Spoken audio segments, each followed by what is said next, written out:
நம்ம central government scheme பார்க்க போறோம். சரி ஸ்டார்ட் பண்ணுவோம்.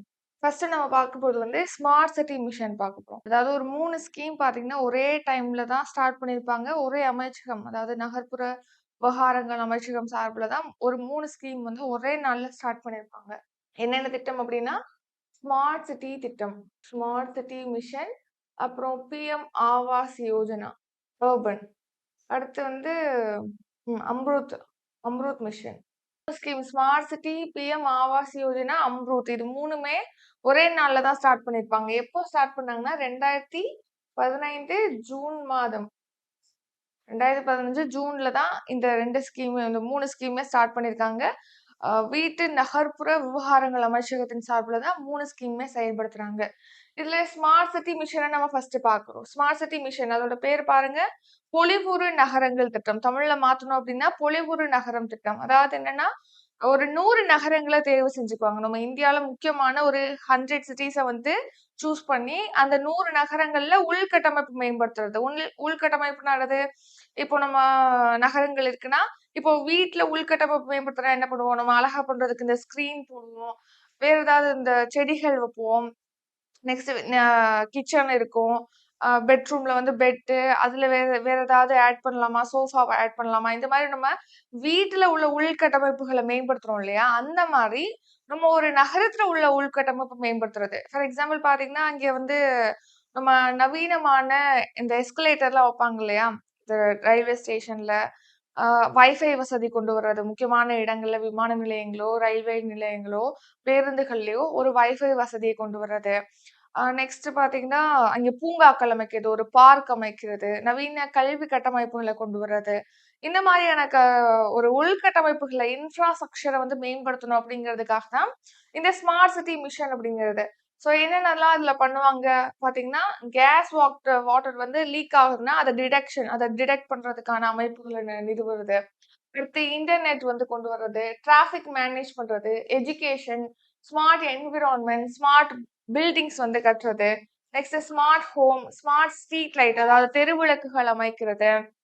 Next electromagnetic emissions. அடுத்து ஏர் பொல்யூஷன் கண்ட்ரோல் பண்றதுக்கான செயல்பாடுகள்ல ஈடுபடுறது, குப்பைகளை சரியாக போய் அகற்றுவதற்கான செயல்பாடுகள்ல ஈடுபடுறது. இந்த மாதிரி ஒரு நகரத்துடைய உள்கட்டமைப்பை மேம்படுத்தி அது ஒரு உலக தரத்துல ஒரு நவீனமான ஒரு நகரமாக அதை மாத்தணும் அப்படிங்கிறதுக்காக தான் ஸ்டார்ட் பண்ணிருக்காங்க. எத்தனை நகரங்கள்ல அந்த ஸ்கீம் செயல்படுத்துறாங்க அப்படின்னா 100 முக்கியமான நகரங்கள். இப்போ தமிழ்நாடுன்னு எடுத்துட்டோம்னா சென்னை உள்ளிட்ட முக்கியமான நகரங்கள்ல இது செயல்படுத்தப்படுது.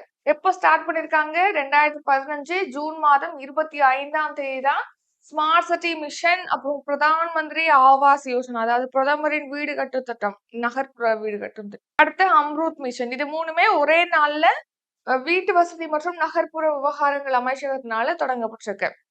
இந்த ஸ்கீம் இப்போ தொடங்கப்பட்டு 9 இயர்ஸ் 9 ஆண்டுகள் நிறைவடைஞ்சிருக்கு. 9 ஆண்டுகள். அதாவது இப்போ போன வருஷத்தோட 9 ஆண்டுகள் நிறைவடைஞ்சிருக்கு. ஸோ இந்த ஸ்கீம் பார்த்தீங்கன்னா, முன்கூட்டியே முடிவடைய இருந்த நிலையில மார்ச் 2025ஆம் ஆண்டு வரைக்கும் எக்ஸ்டெண்ட் பண்ணிருப்பாங்க. இதுக்கப்புறம் எக்ஸ்டெண்ட் பண்றதா இருந்தா இனிமே தான் நமக்கு தெரிவிப்பாங்க. இப்போ மார்ச் 2025 வரைக்கும் தான் எக்ஸ்டெண்ட் பண்ணிருக்காங்க. சரி, இதை ஃபர்ஸ்ட் ஸ்டார்ட் பண்ணும்போது பாத்தீங்கன்னா 2020 கோடியில தான் இந்த ஸ்கீம் ஸ்மார்ட் சிட்டி மிஷன் ஆனது அறிவிக்கப்பட்டிருந்தது. Next Atal mission. சோ இதை அம்ருத் ஸ்கீம் அப்படின்னு சொல்லுவாங்க. இதோட ஃபுல் ஃபார்ம் என்ன அப்படின்னா, புத்துணர்ச்சி மற்றும் நகர்ப்புற மாற்றத்திற்கான அடல் மிஷன். அதாவது ஆங்கிலத்துல பாருங்க, Atal mission for rejuvenation and urban transformation அப்படிங்கறதுதான் அம்ருத் அப்படிங்கறத ஃபுல் ஃபார்ம். இது எப்போ ஸ்டார்ட் பண்ணிருக்காங்க? 2015 ஜூன் மாதம் 25ஆம் தேதி. இப்போ நம்ம இந்த ஸ்மார்ட் சிட்டி மிஷன் பார்த்தோம். அது ஒரு முக்கியமான 100 நகரங்கள்ல உள்கட்டமைப்பு மேம்படுத்துறதுக்காக அந்த ஸ்கீம் சொல்லி பார்த்தோம். இந்த அம்ருத் மிஷன் என்னன்னா, 1,00,000க்கும் மேல மக்கள் தொகையை கொண்டுள்ள ஒரு 500 நகரங்கள்ல உள்கட்டமைப்பு, குடிநீர் வசதியை ஏற்படுத்துறது, நெக்ஸ்ட் கழிவுநீர் மேலாண்மை வசதியை ஏற்படுத்துறது, இந்த மாதிரியான விஷயங்களுக்காக தான் அம்ருத் மிஷன் ஸ்டார்ட் பண்ணிருக்காங்க. குடிநீர் வசதி, அப்புறம் கழிவுநீர் வசதி. இப்போ வெள்ளம் இருக்குன்னா, அந்த வெள்ளம் வரும்போது அந்த தண்ணீரை வெளியேற்றுவதற்காக ஸ்டோம் வாட்டர் ட்ரைனேஜ், அடுத்து கிரீன் ஸ்பேசஸ் அண்ட் பார்க்ஸ், அதாவது பசுமை இடங்களை ஏற்படுத்துறது, ஒரு பூங்காக்கள் அமைக்கிறது, மரங்கள் நடுவது, பசுமை இடங்களை ஏற்படுத்துறது. அடுத்து நான் மோட்டரைஸ்டு அர்பன் டிரான்ஸ்போர்ட். அடுத்து கெப்பாசிட்டி பில்டிங். ஸோ ஒரு நகரங்கள்ல இவ்வளவு பில்டிங் இருக்கணும்னா அதுக்கேற்ற மாதிரி கட்டமைக்கிறது. இந்த மாதிரியான விஷயங்களுக்காக தான் இந்த ஸ்கீம் சோ 1,00,000க்கும் அதிகமான மக்கள் தொகை கொண்ட ஒரு 500 தேர்ந்தெடுக்கப்பட்ட நகரங்கள்ல தான் உள்கட்டமைப்புகளை மேம்படுத்துறதுக்காக அம்ரூட் ஸ்கீம் செயல்படுத்துறோம். இதோட full form the Atal mission for rejuvenation and urban transformation. இந்த திட்டத்தின் கீழ் பாத்தீங்கன்னா அனைத்து அந்த 500 நகரங்கள்லயுமே குடிநீர் வசதி ஏற்படுத்துறது, சாக்கடைகள் அமைக்கிறது, வடிகால் வசதிகள் அமைக்கிறது, நகர்ப்புற போக்குவரத்து இதெல்லாமே தான் இந்த ஸ்கீம் உடைய நோக்கங்கள். சோ இப்ப நம்ம என்ன பார்த்திருக்கோம், பொலிவுறு நகரங்கள் ஸ்கீம் பார்த்தோம். அடுத்து இப்போ அம்ரூட் ஸ்கீம் பத்தி பார்த்தோம். நெக்ஸ்ட் நம்ம பார்க்க போறது பிரதான் மந்திரி ஆவாஸ் யோஜனா அர்பன், அதாவது நகர்ப்புற வீட்டு வசதி திட்டம். இந்த ஸ்கீம் வந்து அதே 2015 ஜூன் மாதம் 25ஆம் தேதி தொடங்கப்பட்டிருக்கு. இந்த ஸ்கீமோட நோக்கம் என்ன அப்படின்னா அனைவருக்கும் வீடு. சோ நிறைய பேர் வீடு இல்லாம இருக்காங்க. சோ அனைவருக்குமே வீடு வழங்கணும் அப்படிங்கிற நோக்கத்துல தான் இந்த ஸ்கீம் வந்து லான்ச் பண்ணிருக்காங்க. பிரதான் மந்திரி ஆவாஸ் யோஜனா அர்பன், நகர்ப்புற வீட்டு வசதி திட்டம். இதுலயே கிராமின் இருக்கு. சோ நகர்ப்புற வீட்டு வசதி திட்டம் 2015ஆம் ஆண்டு தொடங்குனாங்க. இதுவே கிராமின், அதாவது இப்ப கிராமப்புற வீட்டு வசதி திட்டம் அப்படிங்கிறது எப்போ ஸ்டார்ட் பண்ணாங்க அப்படின்னு கேட்டீங்கன்னா 2016ல. இது நகர்ப்புறங்கள்ல ஏழைகளுக்கு வீடு கட்டி தருவதற்காக இந்த திட்டத்தின் கீழ் லோன் கொடுக்குறாங்க. அதே டைம்ல இந்த கிராமப்புற வீட்டு வசதி திட்டத்தின் கீழ் பாத்தீங்கன்னா கிராமப்புறங்கள்ல இருக்கவங்க வீடு கட்டுவதற்காக லோன் வழங்குறாங்க. இது எப்போ ஸ்டார்ட் பண்ணாங்கன்னா 2016ஆம் ஆண்டு ஏப்ரல் 1ல ஸ்டார்ட் பண்ணிருப்பாங்க. அதுக்கப்புறமா அதிகாரப்பூர்வமாக பிரதமர் மோடி அவர்கள் வந்து 2016ஆம் ஆண்டு நவம்பர் 20ஆம் தேதி உத்தரப்பிரதேச மாநிலத்துல ஆக்ரால பிரதமர் மோடி அவர்கள் இதை தொடங்கி வச்சிருப்பாங்க.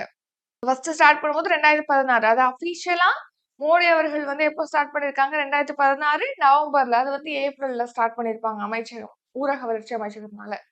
சோ நம்ம அந்த அர்பன் ஸ்கீம் வந்து வீட்டு வசதி மற்றும் நகர்ப்புற விவகாரங்கள் அமைச்சகத்தினால செயல்படுத்தப்படுதுன்னு சொல்லி பார்த்தோம்.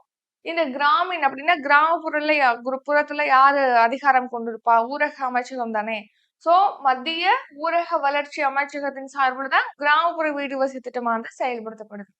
சோ இப்ப பட்ஜெட் போன வருஷம் பட்ஜெட் போட்டிருந்தாங்களே 2024 டு 25ஆம் ஆண்டு பட்ஜெட், அதுல என்ன தெரிவிச்சிருப்பாங்கன்னா 2024 டு 25ல இருந்து 2028 டு 29ஆம் ஆண்டு வரைக்கும் இந்த கிராமப்புற வீட்டு வசதி திட்டத்தின் கீழ் கூடுதலாக ஒரு 2 லட்சம் வீடுகளானது கட்டப்படும் அப்படின்னு சொல்லிட்டு தெரிவிச்சிருக்காங்க. சாரி, 2 கோடி வீடுகள் 2.0 திட்டத்தின் கீழ்.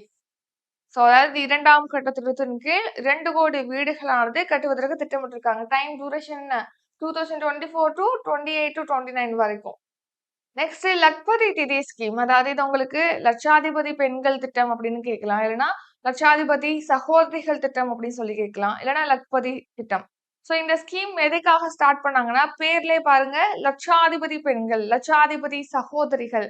சோ லட்சாதிபதியா பெண்களை மாத்தணும், அதுவும் மகளிர் சுய உதவி குழுக்களை சேர்ந்த பெண்களா இருக்காங்கன்னா அவங்கள வந்து ஒரு வருஷத்துக்கு குறைந்தபட்சம் 1,00,000 ரூபாய் வரைக்கும் சம்பாதிக்கிற வகையில அவங்கள லட்சாதிபதியாக மாத்தணுங்கிறதுக்காக தான் இந்த ஸ்கீமை லான்ச் பண்ணிருக்காங்க. ஃபர்ஸ்ட் ஸ்டார்ட் பண்ணும்போது ஒரு 2,00,000 பெண்களை வந்து லட்சாதிபதிகளாக மாத்தணும்னு சொல்லிட்டு இலக்கு நிர்ணயிச்சிருப்பாங்க. அதை இப்ப என்ன பண்ணிருக்காங்கன்னா 3,00,000 பெண்களை வந்து லட்சாதிபதிகளாக மாத்தணும் அப்படின்னு சொல்லிட்டு இலக்கு நிர்ணயிச்சிருக்காங்க. சோ நெக்ஸ்ட் 3,00,000 சுய உதவி குழுக்கள பெண்களை வந்து லட்சாதிபதி பெண்களாக மாத்தணும் அப்படின்னு சொல்லிட்டு இலக்கு நிர்ணயிக்கப்பட்டிருக்கு. அதாவது ஒரு வருஷத்துக்கு குறைந்தபட்சம் 1,00,000 ரூபாய் வரைக்கும் சம்பாதிக்கக்கூடிய ஒரு பெண்ணாக மாத்தணும். சோ அப்படி மாத்தணும்னா என்னெல்லாம் பண்றாங்க அப்படின்னா கடன் உதவி வழங்குறாங்க. நெக்ஸ்ட் பாத்தீங்கன்னா அதாவது பினான்சியலி அவங்களுக்கு ஒரு ஹெல்ப்பா இருக்கு. நெக்ஸ்ட் அவங்களுக்கு திறன் பயிற்சி, அவங்க ஏதேனும் ஒரு தொழில் செய்ய விரும்புறாங்கன்னா அதுக்கேத்த மாதிரியான திறன் பயிற்சி இதெல்லாம் வழங்குறாங்க. இப்போ எவ்வளவு கடன் குடுக்குறாங்க? இப்போ இவங்கள லட்சாதிபதியா மாத்துறதுக்கு கடன் குடுக்குறாங்கன்னு பார்த்தோம். எவ்வளவு குடுக்குறாங்கன்னா 5,00,000 ரூபாய் வித் மானியத்தோட வந்து குடுக்குறாங்க கவர்மெண்ட். அதோட திறன் பயிற்சி அவங்களுக்கு வழங்கப்படுகிறது. வட்டி இல்லாத கடனாக வழங்குறாங்க. இதுக்கு எலிஜிபிள் ஏஜ் என்ன அப்படின்னா 18ல இருந்து 50 வயது வரை இருக்கக்கூடிய சுய உதவி குழுக்களை சேர்ந்த பெண்களுக்கு தான் இந்த கடனானது வழங்கப்படுகிறது. இது எப்போ ஸ்டார்ட் பண்ணாங்க இந்த ஸ்கீம் அப்படின்னா 2023ஆம் ஆண்டு ஆகஸ்ட் 15ஆம் தேதி தான் லக்பதி தீதி திட்டமானது தொடங்கப்பட்டிருக்கு. இதை வந்து ஊரக வளர்ச்சி அமைச்சகம் தான் இந்த ஸ்கீமை செயல்படுத்துறாங்க. மினிஸ்ட்ரி ஆஃப் ரூரல் டெவலப்மெண்ட், ஊரக வளர்ச்சி அமைச்சகம் சார்பில் தான் இந்த ஸ்கீம் செயல்படுத்தப்படுது. நெக்ஸ்ட் நமோ ட்ரோன் திதி ஸ்கீம். இப்ப எப்படி நம்ம லக்பதி திதின்னு பார்த்தோம் இல்லையா, அதே மாதிரி நமோ ட்ரோன் திதி அல்லது நமோ ட்ரோன் சகோதரிகள் திட்டம் அப்படின்னும் கேட்கலாம். நமோ ட்ரோன் பெண்கள் திட்டம் அப்படின்னும் கேட்கலாம். இந்த நமோ ட்ரோன் திதி அப்படிங்கிறது எதுக்காக ஸ்கீம் அப்படின்னா இந்த நேம்லயே பாருங்க ட்ரோன் இருக்கு. அதாவது என்னன்னா, இப்போ நம்ம விவசாயத்துல டெக்னாலஜிய வந்து ஆட் பண்ணி, அதன் மூலமாக நம்மளுடைய செயல்பாடுகள வந்து பெருக்கி விளைச்சல வந்து இன்கிரீஸ் பண்ணணும். அப்படிங்கிற மாரி நம்ம ஒரு சைடு போயிட்டுருக்கோம். இன்னொன்னு அதாவது இப்போ நம்ம இப்போ நம்ம அ விவசாயத்துல டெக்னாலஜிய தேடி போயிட்டுருக்கோம். டெக்னாலஜிய இம்ப்ரூவ் பண்ணணும். அதுல டெக்னாலஜிய யூஸ் பண்ணணும்னு சொல்லிட்டு ஒரு சைடு போயிட்டுருக்கோம். இன்னொரு சைடு நம்ம என்ன பண்றோம்? அந்த பெண்களுக்கு வந்து வேலை வாய்ப்பு உருவாக்கணும். அவங்க சுய தொழில்கள தொடங்கணும். சுயமா அவங்க இயங்கணும். அப்படிங்கிற மாரியும் ஒரு சைடு நம்ம போயிட்டுருக்கோம். ஸோ 2யும் அட்டாச் பண்ற வகையில தான் இந்த நமோ ட்ரோன் சகோதரிகள் திட்டம். அதாவது பெண்களுக்கு ட்ரோன்களை இயக்குவதற்கான ஒரு பயிற்சிகளானது வழங்கப்படுகிறது.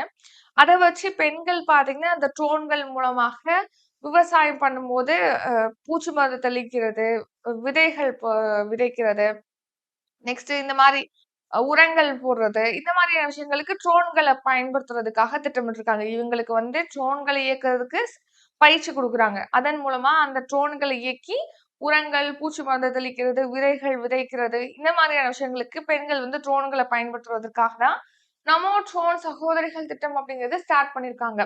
ஸோ இப்போ செல்ஃப் செல்ஃப் ஹெல்ப் குரூப் அதாவது சுய உதவி குழுக்கள சேர்ந்த பெண்கள் வந்து இந்த திட்டத்தின் கீழ் பயன்பெற முடியும். ஸோ என்ன திட்டமிட்டிருக்காங்க? டார்கெட் என்ன அப்படின்னா 2024 டூ 26ஆம் ஆண்டுக்குள்ள ஒரு 15,000 பெண்களுக்கு அதாவது சுய உதவி குழுக்கள சேர்ந்த பெண்களுக்கு ட்ரோன் பயிற்சி வழங்கப்பட்டு ட்ரோன்கள குடுத்து அவங்களுக்கு வந்து விவசாயத்துல ஈடுபடணும். விவசாயத்துல இத பயன்படுத்தணும் டெக்னாலஜிய அப்படிங்கிறதுக்காக தான் இந்த ஸ்கீம் வந்து செயல்படுத்துறாங்க. எத்தன வருஷத்துக்கு 2024 டூ 26க்குள்ள எத்தனை பேருக்கு ட்ரோன்கள வழங்குறதுக்கு திட்டமிட்டிருக்காங்க? 15,000 பெண்களுக்கு வழங்குறதுக்கு திட்டமிட்டிருக்காங்க. சோ இதன் மூலமா பார்த்தீங்கன்னா, அவங்களுக்கு மினிமம் வந்து ஒரு வருஷத்துக்கு ரூ. 1,00,000 வரைக்கும் அவங்களுக்கு வருமானம் கிடைக்கும் அப்படின்னும் சொல்றாங்க. நமோ ட்ரோன் சகோதரி திட்டம் எப்போ ஸ்டார்ட் பண்ணாங்கன்னா 2024ஆம் ஆண்டு மார்ச் 11ஆம் தேதி. எதுக்காக ட்ரோன்களை இயக்குறதுக்கான பயிற்சியானது பெண்களுக்கு வழங்கப்பட்டு, அவங்க வந்து விவசாயத்துல விவசாயிகளுக்கு உதவு பண்ற வகையில இந்த ஸ்கீம் செயல்படுத்திருக்காங்க. நெக்ஸ்ட் ப்ராஜெக்ட் பரி அதாவது பரி பரி திட்டம். பரி திட்டம் இப்ப ரீசெண்டா தொடங்கியிருக்காங்க. எதுக்காக இந்த பரி? பரினா என்ன அப்படின்னா, public heart of India. Public art of India அப்படிங்கிறது அந்த பரி அப்படிங்கிறதோட ஃபில் ஃபார்ம். அதாவது இந்தியாவுடைய பொதுக்கலை. ஸோ பொதுக்கலைனா என்ன? பப்ளிக் ஆர்ட் அப்படின்னா என்னன்னா, நம்ம பார்த்தீங்கன்னா, இந்த பெரிய செவருல பெரிய பெரிய ஓவியங்கள், பெரிய சிற்பங்கள் இந்த மாரிலாம் பப்ளிக் ஆர்ட் வெளியில நீங்க போகும்போது, பொது வெளியிலே பார்த்தீங்கன்னா, பெரிய சுவர்கள்ல பெரிய ஓவியங்கள் இந்த மாரிலாம் வரைஞ்சிருப்பாங்க இல்லையா? அததான் பப்ளிக் ஆர்ட் பொதுக்கலை அப்படின்னு சொல்லுவோம். அந்த பொதுக்கலைய ஊக்குவிக்கிறதுக்காக, பொதுக்கலையில உள்ள க கலைஞர்கள ஊக்குவிக்கணும். பொதுக்கலைகள மேம்படுத்தணும் அப்படிங்கிறதுக்காக தான் இந்த ஸ்கீம். ஸோ பாருங்க இங்கலாம் சிற்பம் இருக்கு. ஒரு டிராயிங் வரைஞ்சிருக்காங்க. ஒரு வெளியில இருக்கக்கூடிய, வெளியில தெரியக்கூடிய சுவர்கள்ல பொ பொது கட்டிடங்கள்ல வரையப்படக்கூடியதா இந்த பப்ளிக் ஆர்ட்ன்னு சொல்றோம். இங்க பாருங்க. இதுல நல்லா பெருசா இருக்கு. ஸோ இந்த மாரி ஒரு பெரிய சுவர் இருக்கும். அதுல அவங்க ஒரு விழிப்புணர்வை ஏற்படுத்தலாம். இல்லன்னா அவங்களுடைய ஆர்ட்ட வந்து வெளிக்கொணரும் வகையில அவங்களுடைய டிராயிங் வந்து இருக்கலாம். அந்த மாரி. ஸோ இந்த பப்ளிக் ஆர்ட்ட ஊக்குவிக்கிறதுக்காக தான் பரி ஸ்கீம் வந்து லான்ச் பண்ணியிருக்காங்க. எப்போனா, போன வருஷம் 46வது உலக பாரம்பரிய குழு கூட்டம். அதாவது யுனெஸ்கோவுடைய உலக பாரம்பரிய குழு கூட்டம் போன வருஷம் நடந்துச்சு இந்தியால. அந்த கூட்டத்துல தான் இந்த ஸ்கீம வந்து லான்ச் பண்ணியிருப்பாங்க. இந்தியால ஃபர்ஸ்ட் டைம் வந்து இந்த 46வது யுனெஸ்கோ உலக பாரம்பரிய குழு கூட்டம் போன வருஷம் நடந்துச்சு. இன்னொன்னு என்னன்னா, இந்த கூட்டத்துல தான் இந்த மொய்தாம்கள் வந்து யுனெஸ்கோ பாரம்பரிய பட்டியலையும் சேர்க்கப்பட்டது. இந்த குழு கூட்டத்துல தான் நம்ம இந்தியாவுடைய 43வது யுனெஸ்கோ உலக பாரம்பரிய தலமாக மொய்தாம்கள செய்திருப்பாங்க. மொய்தாம்கள் வந்து எந்த மாநிலத்துல இருக்கு அப்படின்னா, அசாம்ல இருக்கு. அசாம்ல இருக்கக்கூடிய அஹோம் வம்சத்தினர் இருக்காங்க இல்லையா? அவங்க அரச வம்சத்தினர் வந்து இறந்ததுக்கு அப்புறமாக புதைக்கக்கூடிய ஒரு புதைமேடுகள் தான் மொய்தாம்கள். அதுதான் இப்ப என்ன சேர்த்திருக்காங்க? யுனெஸ்கோ பாரம்பரிய பட்டியல்ல 43வது தலமா. இதுக்கு முன்னாடி 42வது உலக பாரம்பரிய தலமாக கர்நாடகாவுடைய ஹொய்சாளர் கோவில்களானது சேர்க்கப்பட்டது. 41வது பாரம்பரிய தலமாக சாந்தி நிகேதன், மேற்கு வங்க மாநிலத்தில் இருக்கக்கூடிய சாந்தி நிகேதன வந்து சேர்த்திருப்பாங்க. பாருங்க வெளியுறவு அமைச்சர் ஜெய்சங்கர் அவர்கள் வந்து எதையோ ஓபன் பண்றாங்க. என்ன ஓபன் பண்றாங்க அப்படின்னா, ஜன் ஔஷதி கேந்திரா அதாவது மக்கள் மருந்தகத்த தான் ஓபன் பண்றாங்க. எங்க ஓபன் பண்றாங்க அப்படின்னா, மொரீஷியஸ்ல. ஸோ இப்போ நம்ம நாட்டுல மக்கள் மருந்தகம் திட்டம் செயல்படுத்தப்படுது. ஸோ அதனால நம்ம நாட்டுல மக்கள் மருந்தகம் ஓபன் பண்ணுவாங்க. இருக்கு 15,000க்கும் மேற்பட்ட மக்கள் மருந்தகங்கள் இந்தியாலே இருக்கு. இப்போ இந்தியாலே முதன் முறையாக வெளிநாட்டுல ஒரு மக்கள் மருந்தகமானது அமைக்கிறாங்க. அந்த எந்த நாட்டுல அமைக்கிறாங்கன்னா, மொரீஷியஸ் நாட்டுல. சோ, அந்த மக்கள் மருந்தகம் அப்படிங்கிறது எந்த திட்டத்தின் கீழ் அமைக்கப்படுது அப்படின்னு கேட்டீங்கன்னா, பிரதான் மந்திரி பாரதிய ஜன் ஔஷதி பரியோஜனா. ஷார்ட் ஃபார்ம் வந்து பிஎம்பிஜேபி. சோ, பிரதான் மந்திரி ஜன் ஔஷதி. ஜன் ஔஷதி அப்படின்னா மக்கள் மருந்தகம் அப்படிங்கிறது அதோட மீனிங். ஜன் ஔஷதி பரியோஜனா. இதோட ஷார்ட் ஃபார்ம் வந்து பிஎம்பிஜேபி. இப்போ ரீசெண்டா பாத்தீங்கன்னா, நம்ம இந்தியா சார்பில் வெளிநாட்டுல முதல் மக்கள் மருந்தகமானது அமைக்கப்பட்டிருக்கு. அது வந்து மொரீஷியஸ் நாட்டுல அமைக்கப்பட்டிருக்கு. அதை நம்ம இந்திய வெளியுறவு அமைச்சர் ஜெய்சங்கர் அவர்கள் வந்து தொடங்கி வச்சிருக்காங்க.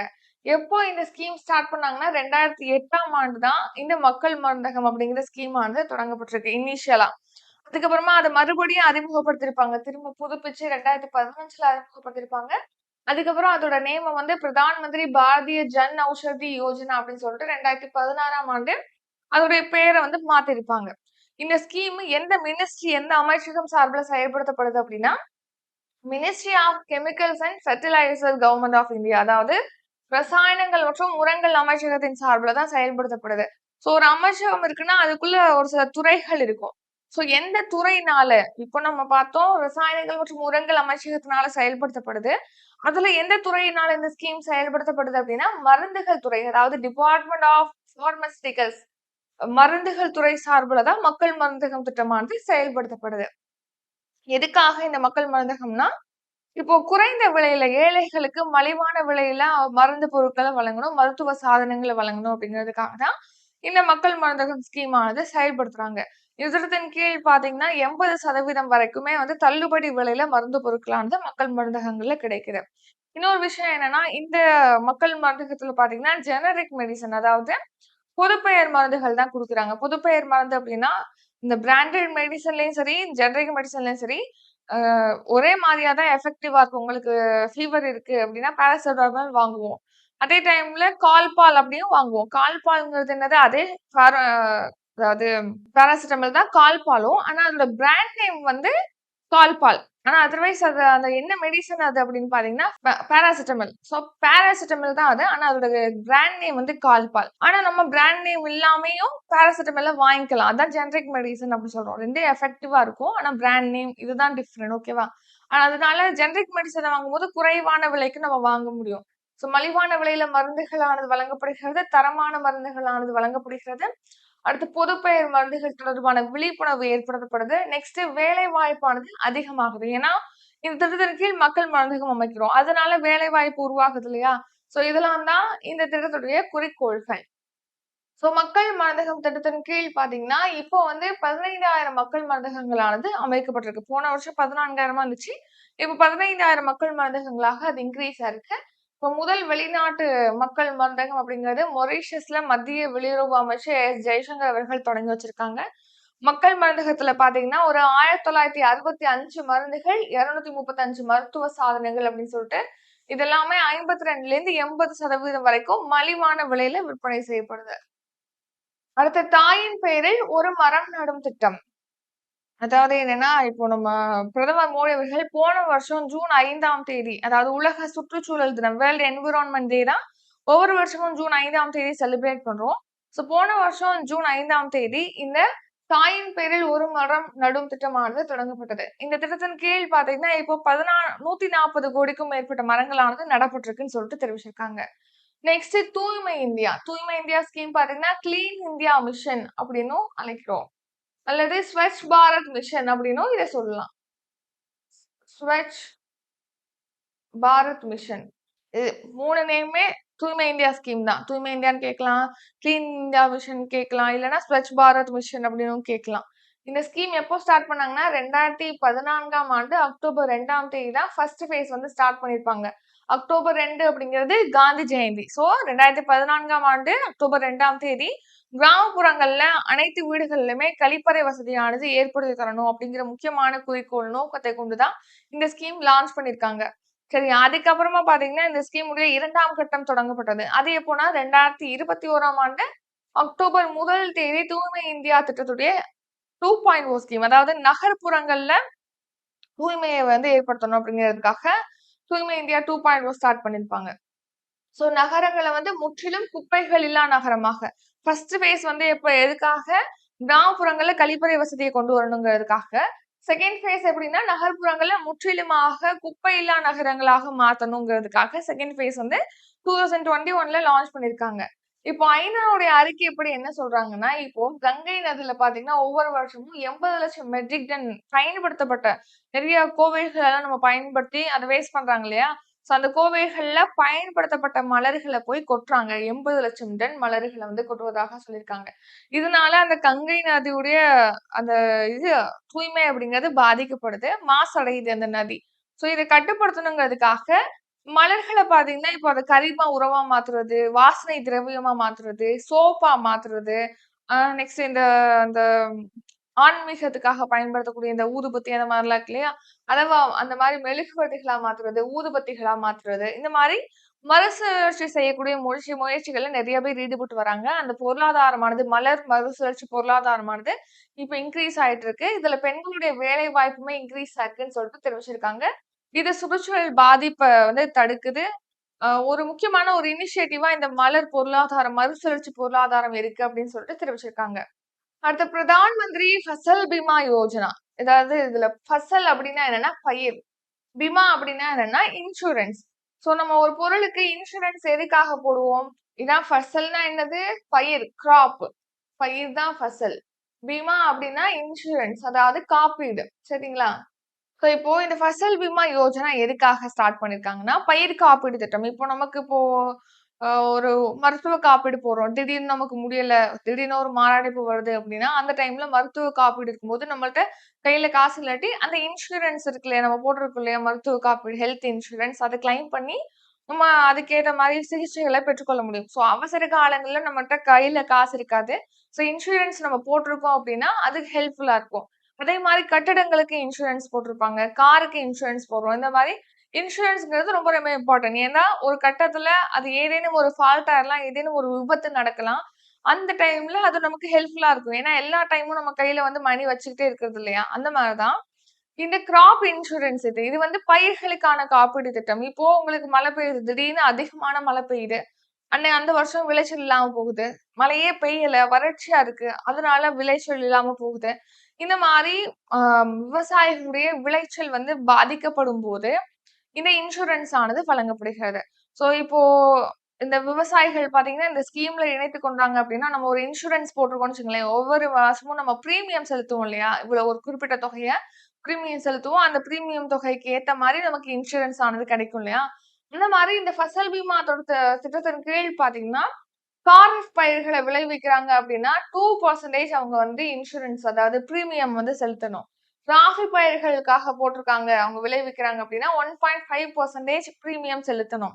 அதாவது தவணை தொகையை செலுத்தணும். அடுத்து தோட்ட பயிர்கள் விளைவிக்கிறாங்க அப்டின்னா, அவங்க 5% வந்து பிரீமியம் செலுத்துற மாரி இருக்கும்.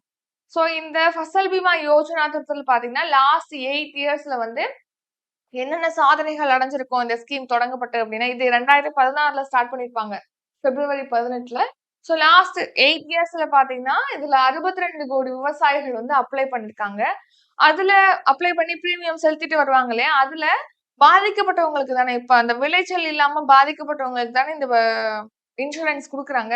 அப்படி எவ்வளவு பேருக்கு குடுத்திருக்காங்கன்னா, 19.67 கோடி பாதிக்கப்பட்ட விவசாயிகளுக்கு வந்து 1.60 லட்சம் கோடிக்கும் மேல இழப்பீட்டு தொகையானது வழங்கப்பட்டிருக்குன்னு சொல்லி தெரிவிச்சிருக்காங்க.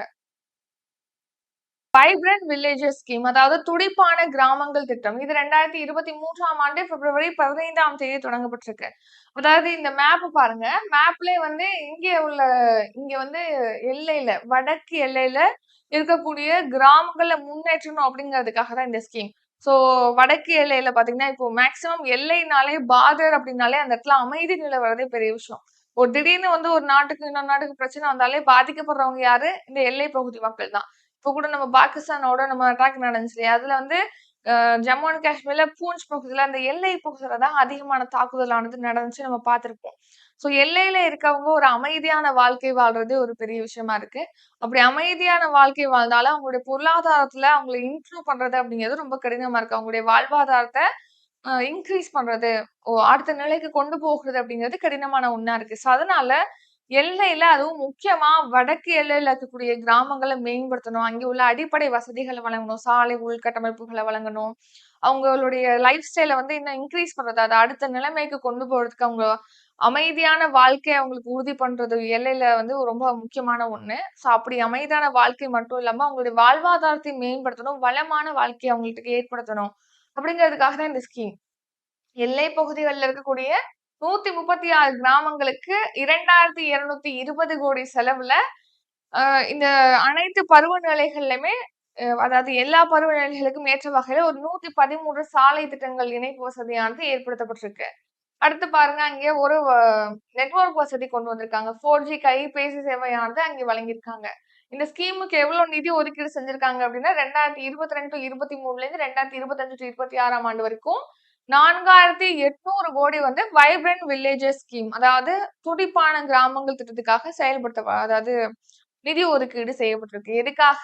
முக்கியமா இது இந்த வைப்ரண்ட் வில்லேஜஸ் ஸ்கீம் அப்படிங்கிறது யாருக்காக ஸ்டார்ட் பண்ணிருக்காங்க? வடக்கு எல்லையில இருக்கக்கூடிய கிராமங்களுக்காக. இந்த ஸ்கீம் பாத்தீங்கன்னா 4 மாநிலங்கள், எல்லை பகுதியில் இருக்கக்கூடிய 4 மாநிலங்கள் மற்றும் ஒரு யூனியன் பிரதேசத்துல செயல்படுத்தப்படுகிறது. நார்த் அண்ட் லேர்ன் பார்டர், அதாவது வடக்கு எல்லையில அமைந்திருக்கக்கூடிய ஒரு 4 மாநிலங்கள், ஒரு யூனியன் பிரதேசத்தினுடைய இன்ஃப்ராஸ்ட்ரக்சர் மாத்தணும் அப்படிங்கிறதுக்காக தான் இந்த ஸ்கீம் வந்து ஸ்டார்ட் பண்ணிருக்காங்க. அங்க வந்து டெவலப் பண்ணணும், வாழ்வாதாரத்தை மேம்படுத்தணும் அப்படிங்கிறதுக்காக. சரியா?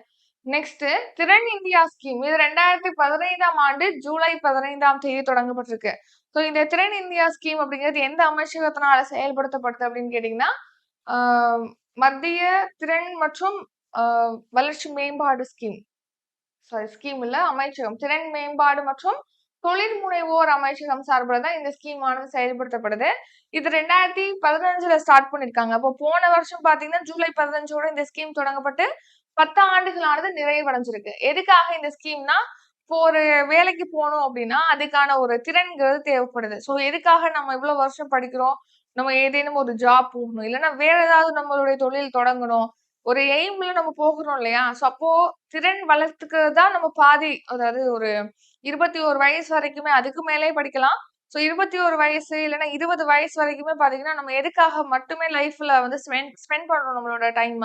நம்மளுடைய திறமைய வளர்க்கிறது தான், அடிப்படையான கல்வி அறிவு நம்ம பெறுவதற்கு தான். இது எல்லாமே நம்மளுடைய திறன் தான்.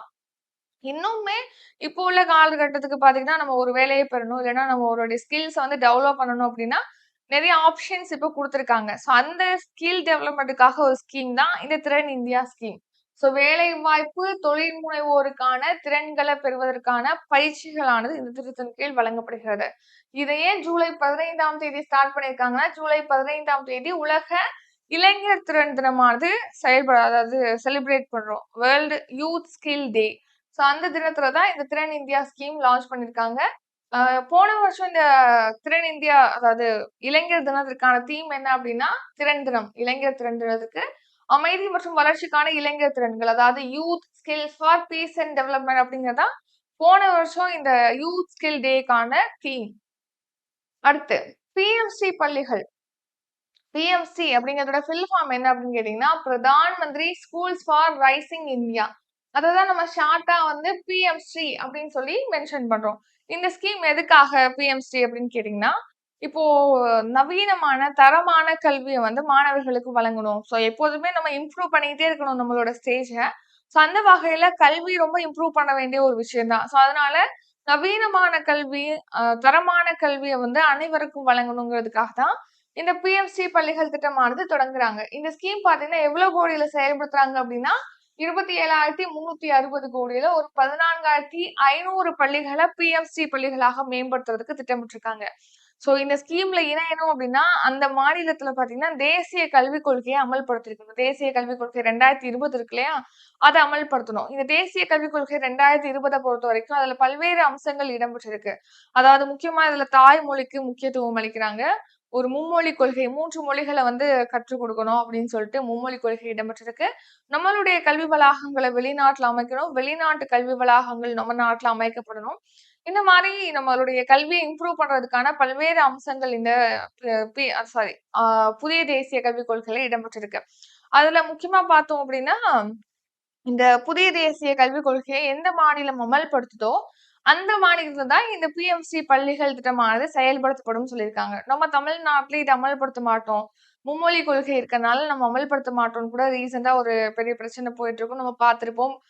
மத்திய அரசு விடுவிக்க வேண்டிய அந்த ஒரு 2000 சம்திங் கோடியை கூட விடுவிக்காம வச்சிருப்பாங்க. இந்த சமக்கிர சிக்ஷா திட்டத்தின் கீழ் வழங்கக்கூடிய 2000 சம்திங் கோடியை வந்து நமக்கு விடுவிக்கல. ஏன்னா நம்ம இந்த தேசிய கல்விக் கொள்கையை வந்து அமல்படுத்தல அப்படிங்கறதுனால மத்திய அரசு விடுவிக்காம வச்சிருப்பாங்க. அது கூட அந்த நிதியை நாங்களே ஒதுக்கிக்குவோம் அப்படின்னு கூட தமிழக அரசு பட்ஜெட்ல வந்து அதுக்கான தொகையை வந்து ஒதுக்கீடு செஞ்சிருப்பாங்க. அதை நம்ம பார்த்திருப்போம். அதாவது நியூஸ்ல பார்த்திருப்போம். சரிங்களா? இப்போ இந்த பிஎம்சி பள்ளிகள் திட்டம் அப்படிங்கிறது எப்போ ஸ்டார்ட் பண்ணாங்கன்னா 2022ல ஸ்டார்ட் பண்ணிருக்காங்க இந்த ஸ்கீம். 2022ல செப்டம்பர் 7ஆம் தேதி. ஸோ இதோட ஃபுல் ஃபார்ம் வளரும் இந்தியாவுக்கான பிரதமரின் பள்ளிகள். அதாவது PM schools for rising India. So நம்ம வளரக்கூடிய டெக்னாலஜி இப்போ எவ்வளோ வளர்ந்துகிட்டு இருக்கு இந்தியா. ஸோ அதுக்கேற்ற மாதிரி கல்வியை மாற்றணுங்கிறதுக்காக இந்த ஸ்கீம். ஸோ தேசிய கல்விக் கொள்கையை அமல்படுத்தக்கூடிய மாநிலங்கள் மற்றும் யூனியன் பிரதேசங்கள்ல மட்டும்தான் இந்த பள்ளிகள் அமைக்கப்படும் சொல்லியிருக்காங்க. ஸோ இதுக்கான நிதியில இப்போ 100% நிதி தான் இதுக்கு செயல்படுத்துவாங்க. அதுல 60% நிதியை வந்து மத்திய அரசு கொடுப்பாங்க. 40% நிதியை வந்து மாநில அரசு கொடுப்பாங்க. அதன்படிதான் செயல்படுத்தப்பட்டது. நெக்ஸ்ட் சமக்கிர சிக்ஷா திட்டம். இந்த திட்டத்துல தானே இப்ப நிதியை விடுவிக்காம வச்சிருந்தாங்கன்னு சொல்லி பார்த்தோம்.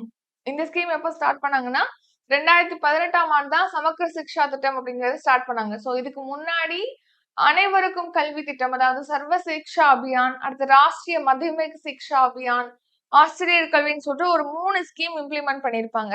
இதுக்கு முன்னாடி அமல்ல இருந்தது. அந்த 3 திட்டங்களை ஒருங்கிணைச்சுதான் சமக்கிர சிக்ஷா திட்டம் அப்படிங்கிறது 2018ல ஸ்டார்ட் பண்ணிருக்காங்க. சோ இந்த ஸ்கீம் என்னன்னா ப்ரீகேஜில இருந்து ஸ்டார்ட் பண்ணி 12th வரைக்கும் மழலையர் கல்வியில இருந்து ஸ்டார்ட் பண்ணி தொடக்க கல்வி, அப்புறம் உயர்நிலை கல்வி, அடுத்து மேல்நிலை கல்வின்னு சொல்லிட்டு 12th வரைக்கும் அனைத்து நிலைகளையுமே அவங்க தொடர்ந்து படிக்கிறத உறுதிப்படுத்தணும் அப்படிங்கிற வகையில தான் சமக்கிர சிக்ஷா திட்டம் அப்படிங்கிறது ஸ்டார்ட் பண்ணிருப்பாங்க. இந்த ஸ்கீம் 2026ஆம் ஆண்டு மார்ச் 31ஆம் தேதி வரைக்கும் எக்ஸ்டெண்ட் பண்ணிருக்காங்க, செயல்படுத்தப்படும் சொல்லிட்டு தெரிவிச்சிருக்காங்க. Next Mudra scheme. இது ஒரு கடன் உதவி திட்டம். சோ இப்போ நம்ம இந்தியால பாத்தீங்கன்னா Mudra scheme, start up India scheme, stand up India திட்டம், இந்த மாதிரி பல்வேறு திட்டங்கள் செயல்படுத்தப்படுது. இந்த மாதிரியான திட்டங்கள்னால தொழில் முனைவோர்களோட எண்ணிக்கையானது அதிகரிச்சிருக்கு. நிறைய பேர் இப்ப தொழில் தொடங்க ஆரம்பிச்சிருக்காங்க. சோ இந்தியால 1.40 லட்சம் புத்தாக்க நிறுவனங்களானது இப்போ உருவாயிருக்கு அப்படின்னு சொல்லிட்டு தெரிவிச்சிருக்காங்க. சோ எதனால அப்படின்னா இந்த PM Mudra scheme, stand up India scheme, start up India scheme, இந்த மாதிரியான திட்டங்களால அப்படின்னு சொல்லியிருக்காங்க. சோ அந்த திட்டங்கள் பத்தி இப்போ நம்ம பார்க்க போறோம். ஃபர்ஸ்ட் பாருங்க முத்ரா ஸ்கீம். முத்ரா ஸ்கீம் அப்படிங்கிறது எதுக்காக ஸ்டார்ட் பண்ணாங்கன்னா இது ஒரு லோன் கொடுக்கக்கூடிய திட்டம் தான். அதாவது இப்போ நம்ம ஒரு தொழில் தொடங்க விரும்புறாங்க. குறு சிறு நடுத்தர தொழில் நிறுவனங்கள் இருக்கு. தொழில் தொடங்குறாங்க. இல்லைன்னா அவங்க தொழிலை விரிவாக்கம் செய்யறதுக்கு விரும்புறாங்கன்னா இந்த முத்ரா திட்டத்தின் கீழ் குறு சிறு நடுத்தர தொழில் நிறுவனங்கள், அதாவது MSME, micro small and medium enterprises, அதான் நம்ம எம்எஸ்எம்இ அப்படின்னு ஷார்ட்டா சொல்றோம். இந்த நிறுவனங்களுக்கு கடன் உதவியானது வழங்கப்படுகிறது. எவ்வளவு ரூபாய் வரைக்கும் கடன் உதவி கொடுக்குறாங்கன்னா இப்போ 20 லட்சம் ரூபாய் வரைக்கும் கடன் கொடுக்குறாங்க. இதுக்கு முன்னாடி பாத்தீங்கன்னா இந்த கடன் வரம்பு அப்படிங்கிறது 10 லட்சமா இருந்துச்சு. இப்போதான் அதை இன்க்ரீஸ் பண்ணிருப்பாங்க. 20 லட்சமா போன நிதியாண்டுக்கான பட்ஜெட்ல எவ்வளவு 20 லட்சம் வரைக்கும் கடன் வழங்கப்படும் சொல்லிட்டு இன்க்ரீஸ் பண்ணிருக்காங்க. சோ இந்த முத்ரா திட்டத்தின் கீழ் பாத்தீங்கன்னா 4 பிரிவுகள்ல கடன் கொடுக்குறாங்க. அதாவது சிசு பிரிவு, அடுத்து கிஷோர் பிரிவு, அடுத்து பாருங்க தருண், அடுத்து தருண் பிளஸ், இந்த 4 பிரிவுல வந்து கடன் கொடுக்குறாங்க. சரியா? இதுல வந்து நீங்க சிசு பிரிவுல எவ்வளவு கொடுக்குறாங்கன்னா 50,000 ரூபாய் வரைக்கும் கடன் உதவியானது கொடுக்கப்படுது. கிஷோர் பிரிவுல 50,000ல இருந்து 5 லட்சம் வரைக்கும் கடன் கொடுக்குறாங்க. சோ நெக்ஸ்ட் தருண் பிரிவுல பாத்தீங்கன்னா 5 லட்சத்துல இருந்து 10 லட்சம் வரைக்கும் கடன் கொடுக்குறாங்க. தருண் பிரிவுல 10 லட்சத்துல இருந்து 20 லட்சம் வரைக்கும் கடன் கொடுக்குறாங்க.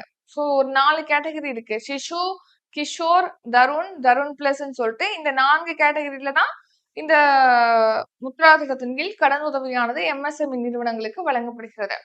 சோ நெக்ஸ்ட் இந்த ஸ்கீமுக்காக பாத்தீங்கன்னா 2024 டு 25ஆம் ஆண்டுக்கான பட்ஜெட்ல உச்சவரம்பை 20 லட்சமா இன்க்ரீஸ் பண்ணிருக்காங்க. இதுக்கு முன்னாடி 10 லட்சமா இருந்தது. இந்த ஸ்கீம்ல இணையணும் அப்படின்னா ஏஜ் எலிஜிபிலிட்டி என்ன அப்படின்னா 18 வயது இருக்கணும். குறைந்தபட்ச வயது 18, மேக்சிமம் ஏஜ் வந்து 65 இயர்ஸா இருக்கணும்.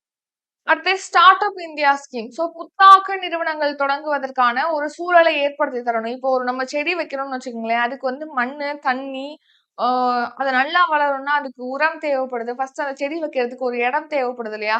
ஸோ ஒரு செடி வளரணும் அப்படின்னா, அதுக்கே இவ்வளோ சூழல்கள் நம்ம ஏற்படுத்தி தர வேண்டியது இருக்கு. அந்த மாரி தான் ஒரு ஸ்டார்ட் அப் கம்பெனி வரணும்னா, அதுக்கேற்ற சூழல்கள அமைத்து தரணும் அப்படிங்கிறதுக்காக தான் இந்த ஸ்டார்ட் அப் இந்தியா ஸ்கீம் 2016ஆம் ஆண்டு ஜனவரி 16ஆம் தேதி தொடங்கப்பட்டது. ஸோ இந்த திட்டம் வந்து புதுமையான ஸ்டார்ட் அப்கள வந்து வளர்க்கணும் அப்படிங்கிறதுக்கான வலுவான ஒரு கட்டமைப்புகள உருவாக்கணும். ஒரு சூழலை ஏற்படுத்தி தரணும் ஸ்டார்ட் அப் கம்பெனிஸ்க்கு அப்படிங்கிறதுக்காக தான் இந்த ஸ்கீம் லான்ச் பண்ணியிருக்காங்க. அடுத்து ஸ்டாண்ட் அப் இந்தியா. இந்த ஸ்கீம் என்னன்னா முக்கியமா பெண் தொழில் முனைவோர்களை ஊக்குவிக்கணுங்கிறதுக்காக பெண்களை தொழில் முனைவோரா மாத்தணும். ஒரு தொழில் தொடங்கக்கூடிய பெண்களாக மாத்தணுங்கிறதுக்காக 2016ஆம் ஆண்டு ஏப்ரல்ல ஸ்டார்ட் பண்ணிருக்காங்க. ஸோ 2025ஆம் ஆண்டு வரைக்கும் இந்த ஸ்கீம் வந்து எக்ஸ்டெண்ட் பண்ணிருப்பாங்க. இதுக்கப்புறம் எக்ஸ்டெண்ட் பண்றதா இருந்தா இனிமே தான் நம்ம பார்ப்போம். சரிங்களா? ஸோ இந்த ஸ்கீம்ல பட்டியல் இனத்தவங்க, பழங்குடியினர், அதாவது ஷெட்யூல் கேஸ்ட், ஷெட்யூல் ட்ரைப்ஸ், பெண்கள் இவங்களுக்கு வந்து கடனுதவி வழங்கணும் அப்படிங்கிறதுக்காக தான் இந்த ஸ்கீம் வந்து தொடங்கியிருக்காங்க. இவங்க ஒரு தொழில் தொடங்கணுங்கிறதுக்காக, அவங்களுக்கு கடனுதவி வழங்கணுங்கிறதுக்காக இந்த ஸ்கீம் செயல்படுத்தப்பட்டது. Stand up India scheme. அடுத்து தேசிய ஊரக வேலை உறுதி திட்டம். அதாவது என்னன்னா, இந்த ஸ்கீம் என்னன்னா 100 நாள் வேலை வாய்ப்பு திட்டம் அப்படின்னு சொல்லிட்டு நம்ம தமிழ்நாட்டுல வந்து நம்ம அழைக்கிறோம். இது மத்திய அரசு திட்டம் தான். அதாவது ஒரு நிதியாண்டுல குறைந்தபட்சம் ஒரு 100 நாட்களுக்கு 100 டேஸ்க்கு கிராமப்புறங்களை சேர்ந்தவங்களுக்கு ஒரு வேலை வாய்ப்பை கொடுத்து அதுக்கான ஊதியத்தை வழங்கணும் அப்படிங்கிறதுக்காக தான் இந்த ஸ்கீம். ஸோ மெயின்லி எங்க கிராமப்புறத்துல உள்ள ஸ்கீம் இது. கிராமப்புறத்துல உள்ளவங்களுக்கு வேலை வாய்ப்பு வழங்கணுங்கிறதுக்காக ஒரு 100 நாட்களுக்கு. சரிங்களா? ஸோ அதான் வந்து இந்த தேசிய ஊரக வேலை வாய்ப்பு உறுதி திட்டம். இதோட பேரை வந்து அப்புறமா மாத்திருப்பாங்க. இந்த ஸ்கீம் எப்போ லான்ச் பண்ணாங்கன்னா 2006ஆம் ஆண்டு. 2009ஆம் ஆண்டோ 10ஆம் ஆண்டோ கன்ஃபார்ம் தெரியல. 2009 நினைக்கிறேன். மகாத்மா காந்தி தேசிய ஊரக வேலை வாய்ப்பு திட்டம். 2009ல தான் மகாத்மா காந்தி தேசிய ஊரக வேலை உறுதியளிப்பு திட்டம் சொல்லிட்டு இந்த ஸ்கீமோடைய பேரை வந்து மாத்திருப்பாங்க. மகாத்மா காந்தியோட பேரானது ஆட் பண்ணிருப்பாங்க இந்த ஸ்கீமோட நேம்ல. இந்த திட்டத்துல மொத்தமா 14.23 கோடி வேலை வாய்ப்பு அட்டைகளானது வழங்கப்பட்டிருக்கு. 24.77 கோடி பேர் வந்து இப்ப பயன்ல இருக்காங்க. ரீசெண்டா வந்து 14.23 கோடி பேருக்கு வேலை வாய்ப்பு அட்டைகள் வழங்கியிருக்காங்க. மொத்தமா கிடையாது. இப்ப எவ்வளவு பேர் வேலையில இருக்காங்கன்னா 24.77 கோடி பேர். நெக்ஸ்ட் பிரதமர் அபீம் ஸ்கீம். இது 2021 அக்டோபர் 15ஆம் தேதி தொடங்கியிருக்காங்க. இந்த பிரதமரின் அபீம் ஸ்கீம் அப்படிங்கிறது மருத்துவ உள்கட்டமைப்பு மேம்படுத்தணுங்கிறதுக்காக தொடங்கப்பட்டது.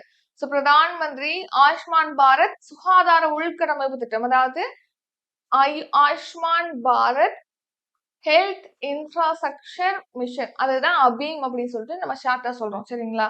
இப்போ பிஎம் அபீம் ஸ்கீம். அபீம் அப்படின்னா Ayushman Bharat health infrastructure mission அப்படிங்கறதா அதோட ஃபுல் ஃபார்ம்.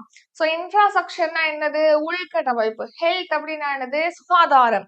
ஸோ அதாவது நம்ம மருத்துவமனைகள்ல பாத்தீங்கன்னா இந்த ஆக்சிஜன் தேவைகள் இருக்கும். அந்த ஆக்சிஜன் வைக்கிறதுக்கான ஒரு சாதனம் இருக்கும் இல்லையா? அது அந்த படுக்கை வசதிகள் இதெல்லாம் நம்ம இம்ப்ரூவ் பண்றது. மருத்துவ உள்கட்டமைப்புகளை மேம்படுத்துறது. அதிகமான கல்லூரிகள் அமைக்கிறது, மருத்துவக் கல்லூரிகள், மருத்துவமனைகள் அமைக்கிறது, ஆரம்ப நிலைய சுகாதாரங்கள் அமைக்கிறது. இந்த மாதிரி சிகிச்சைக்கான சுகாதார வசதிகளை மேம்படுத்துறது. இப்போ ஒரு நோய் பரவுது அப்படின்னா அந்த நோய் தொடர்பான ஆராய்ச்சியை விரிவாக்கம் செய்யறது. சோ நோயை கண்டறிவதற்கான ஒருங்கிணைந்த பொது சுகாதார ஆய்வகங்கள். ஏன்னா ஆய்வகங்கள்ல தானே இதை பத்தி டெஸ்ட் பண்ணுவாங்க. ஆய்வகங்கள் அமைக்கிறது. தொற்று நோய்களை ஆய்வு செய்யறதுக்காக இப்ப இருக்கக்கூடிய ஆராய்ச்சி நிலையங்களை விரிவாக்கம் செய்யறது. இது போன்றவற்றிற்காக தான் இந்த பிஎம் அபீம் அப்படிங்கிற ஸ்கீம் ஆனது ஸ்டார்ட் பண்ணிருக்காங்க. Ayushman Bharat health infrastructure scheme. So health infrastructure mission. சரிங்களா? So next Vatsalya. Vatsalya scheme 2009ல லான்ச் பண்ணிருப்பாங்க. எதுக்காக வாத்சல்யா ஸ்கீம் அப்படின்னா இப்போ திடீர்னு காணாம போயிருப்பாங்க குழந்தைகள். அதே மாதிரி பாலியல் ரீதியில பாதிக்கப்பட்டிருப்பாங்க குழந்தைகள். சோ அப்படி பாதிக்கப்பட்ட குழந்தைகளை மீட்டு அவங்களுக்கு மறுபடியும் எகைன் லைஃப வழங்கணும். மறுபடியும் அவங்க வந்து மறுவாழ்வு பெறணும். ஏற்கனவே நார்மல் லைஃப் லீட் பண்ணிருப்பாங்க. இடையில ஒரு ப்ராப்ளம் இந்த மாதிரி வந்திருக்கும். அவங்க ஒரு பாதிப்பு மனதளவில் நிறைய பாதிப்பு அடைஞ்சிருப்பாங்க. மறுபடியும் அவங்களுடைய இயல்பான வாழ்வுக்கு வரணும், மறுவாழ்வுக்கு வரணும் அப்படிங்கிறதுக்காக தான் இந்த வாத்சல்யா ஸ்கீம் ஆனது செயல்படுத்தப்படுது. பல்வேறு சூழல்களால் பாதிக்கப்பட்ட குழந்தைகளுடைய நலன் மற்றும் மறுவாழ்வுக்கான திட்டம். காணாமல் போன பாலியல் பிரச்சனைகளால் பாதிக்கப்பட்ட குழந்தைகளுக்கு மறுவாழ்வு வழங்குவதற்காக வாத்சல்யா ஸ்கீம் 2009ஆம் ஆண்டு தொடங்கியிருக்காங்க. சோ இத வந்து மத்திய மகளிர் மற்றும் குழந்தைகள் நல அமைச்சகம் தான் இந்த ஸ்கீமை செயல்படுத்துறாங்க. இந்த ஸ்கீமும் அதான். போஷன் 2.0 ஸ்கீம். இதுவும் மத்திய மகளிர் மற்றும் குழந்தைகள் நல அமைச்சகத்தினால் செயல்படுத்தப்படுது. இது என்ன அப்படின்னா, இந்த அங்கன்வாடி மையங்கள்ல பாத்தீங்கன்னா, கர்ப்பிணி பெண்களுக்கு, குழந்தைகளுக்கு, இளம் பெண்களுக்கு ஊட்டச்சத்து குறைபாட்டை நிவர்த்தி செய்யும் வகையில இந்த ஸ்கீமானது செயல்படுத்தப்படுகிறது. அங்கன்வாடிகள்ல குழந்தைகள், சிறுமிகள், கர்ப்பிணிகள், பாலூட்டும் தாய்மார்களுடைய ஊட்டச்சத்து குறைபாடுகள அ ஊட்டச்சத்து குறைபாடுகளுக்குன்னா, அதுக்கு தீர்வு காணணும் அப்படிங்கிறதுக்காக இந்த ஸ்கீம். அடுத்து சக்தி இயக்கம். இது 2021ல லான்ச் பண்ணியிருப்பாங்க. சக்தி இயக்கம். பெண்களுக்கு அதிகாரம் அளிக்கணும், அவங்களுக்கு பாதுகாப்பு வழங்கணும் அப்படிங்கிறதுக்காக தான் சக்தி அப்படிங்கிற ஸ்கீம் ஆனது செயல்படுத்துறாங்க. இந்த ஸ்கீம்லாம் பார்த்தீங்கன்னா, இப்போ ரீசென்ட்டா வந்து போன வருஷம் போன வருஷம் நடந்ததுல, அதுக்கு முன்னாடி நடந்திருக்கும் ஒரு குரூப் 1 எக்ஸாம். அதுலலாம் கேட்டிருப்பாங்க. இத பத்தி பொறுத்துகள குடுத்து, வாத்சல்யா, சக்தி இயக்கம்லாம். அடுத்து பிஎம் ஜன்மன் திட்டம். இது 2023ல ஸ்டார்ட் பண்ணிருப்பாங்க. ஜன்மன் ஸ்கீம். ஜன்தன் திட்டம் வேற, ஜன்மன் திட்டம் வேற. ஜன்தன் அப்டின்னா அது வங்கி கணக்கு திட்டம். ஜன்மன் அப்டின்னா பழங்குடியினருக்கான திட்டம். சோ பாத்தீங்கன்னா ஒரு பிவிடிஜி குரூப்ஸ்ன்னு சொல்லிட்டு ஒரு 75 பிவிடிஜி குரூப்ஸ் இருக்காங்க. பிவிடிஜி அப்டின்னா பர்ட்டிகுலர்லி வல்னரபிள் ட்ரைபல் குரூப்ஸ். சொன்னாங்க இல்லையா? Particularly vulnerable tribal groups. இவங்கள தான் நம்ம பிவிடிஜி குரூப்ஸ் அப்டின்னு சொல்லுவோம். இவங்க பாத்தீங்கன்னா, அடர்ந்த வனப்பகுதிகள்ல வாழக்கூடியவங்க. இப்போ நார்மலா இப்போ நம்ம ஒரு கிராமத்துல இருக்கோம் அப்படின்னாலே அங்க ஃபெசிலிட்டி கிடைக்காது. அதுலயே நீங்க மலை பிரதேசங்கள்ல இருக்கீங்கன்னா, அது ரொம்ப நெட்வொர்க் கனெக்ஷன், சாலை வசதி ரொம்ப டிஃபிகல்ட்டா இருக்கும் வாழ்றது. இப்போ என்னன்னா, இந்த பிவிடிஜி குரூப்ஸ், ட்ரைபல் குரூப்ஸ் தான் பழங்குடியினத்த சேர்ந்தவங்க. ரொம்ப அடர் வனப்பகுதியில வெளி உலகத்தோட தொடர்பு இல்லாம அவங்க ஒரு வாழ்க்கைய வாழ்ந்துகிட்டு இருப்பாங்க. ஸோ அவங்களுக்கு ஒரு மின்சார வசதி இருக்காது, சாலை வசதி இருக்காது, அவங்களுக்கு ஒரு ஸ்கூல் வசதி இருக்காது. அவங்களுடைய வாழ்வாதாரம் அப்படிங்கிறது அந்த காட தான் நம்பி இருக்கும். சரிங்களா? வெளியில அவங்க வெளி உலகமே அவங்களுக்கு தெரியாத வகையில தான் அவங்க வாழ்ந்துட்டு இருப்பாங்க. ஸோ அந்த 75 பிபிடிஜி குரூப்ஸ் இருக்காங்க இல்லையா? அவங்களுக்கு சாலை வசதி வழங்கணும், தெருவிளக்குகள் அமைக்கணும், நெக்ஸ்ட் அங்கே மின்சார வசதிய கொண்டு வரணும். சோலார் பேனல்ஸ் அமைச்சு, அதன் மூலமா மின்சார வசதி, அவங்களுக்குன்னு ஒரு ஸ்கூல் ஏகலைவா பள்ளிகள் இருக்கு. ஸோ அந்த திட்டம், அந்த ஸ்கூல்ல அவங்கள சேர்க்கணும். அவங்களுடைய தொழில் முனைவுகள வந்து இன்கிரீஸ் பண்ணணும். தொழில் தொடங்குறது, இல்லன்னா அவங்களுடைய எக்கனாமிக் லெவல்ல அவங்களுடைய பொருளாதாரத்த வந்து இம்ப்ரூவ் பண்ணணும். அப்படிங்கிறதுக்காக தான் இந்த ஸ்கீம் ஆனது செயல்படுத்தப்படுகிறது. இப்போ இந்த ஜன்தன் ஜன்மன் ஸ்கீம் இருக்கு இல்லையா? அதோட ஃபில் ஃபார்ம் என்ன அப்படின்னா, பிரதான் மந்திரி ஜன்ஜாதி ஆதிவாசி நியாய மகா அபியான் அப்படிங்கிறது தான் இந்த ஸ்கீம் உடைய ஃபில் ஃபார்ம். சோ இந்த ஸ்கீம் இப்போ இதோட ஃபில் ஃபார்ம் என்ன அப்படின்னா, பிவிடிஜியோட ஃபில் ஃபார்ம் அடர் வனப்பகுதியில வாழக்கூடிய மிகவும் பாதிக்கப்படக்கூடிய பழங்குடியினர் குழு அப்படிங்கிறது தான் இந்த பிவிடிஜி குரூப்ஸ். அந்த குழுவ சேர்ந்தவங்க தான். 75 குழு வந்து இருக்காங்க. சோ ஏற்கனவே நிறைய ஸ்கீம் செயல்படுத்துறோம். அந்த ஸ்கீம் மூலமாக இவங்களுக்கு இந்த என்ன சொல்றது? இந்த வாய்ப்புகள் அவங்களுக்கு வழங்கணும். உள்கட்டமைப்ப மேம்படுத்தணுங்கிறதுக்காக. இப்போ நம்ம வீடு கட்டுறதுக்காக ஆவாஸ் யோஜனா இருக்கு. அதன் மூலமா அவங்களுக்கு பயன் குடுக்கணும். நெக்ஸ்ட் வந்து ஏகலைவா பள்ளிகள் இருக்கு. அதன் மூலமா அவங்களுக்கு கல்விய வழங்கணும். அடுத்து சூரிய வீடு இலவச மின்சார திட்டம் செயல்படுத்துறோம். அதன் மூலமாக அவங்களுக்கு மின்சார வசதிய வழங்கணும். ஏற்கனவே செயல்படுத்தக்கூடிய பல்வேறு திட்டங்கள ஒருங்கிணைச்சு இவங்களுக்கு வழங்கணும் அப்படிங்கிறதுக்காக தான் இந்த ஜன்தன் ஸ்கீம் ஆனது தொடங்கியிருக்காங்க. ஜன்மன் ஸ்கீம். சோ பழங்குடியினருக்கான அடிப்படை தேவைகளான கல்வி, சாலை வசதி, வீடு, சூரிய ஒளி மின்சாரம் இந்த மாதிரி பிற தேவைகளை வழங்குவதற்காக. அடுத்து பிரதமரின் சுராஜ் போர்ட்டல். அதாவது இப்போ ரீசெண்டா பிரதமர் மோடி பாத்தீங்கன்னா சுராஜ் போர்ட்டல தொடங்கி வச்சிருக்காங்க.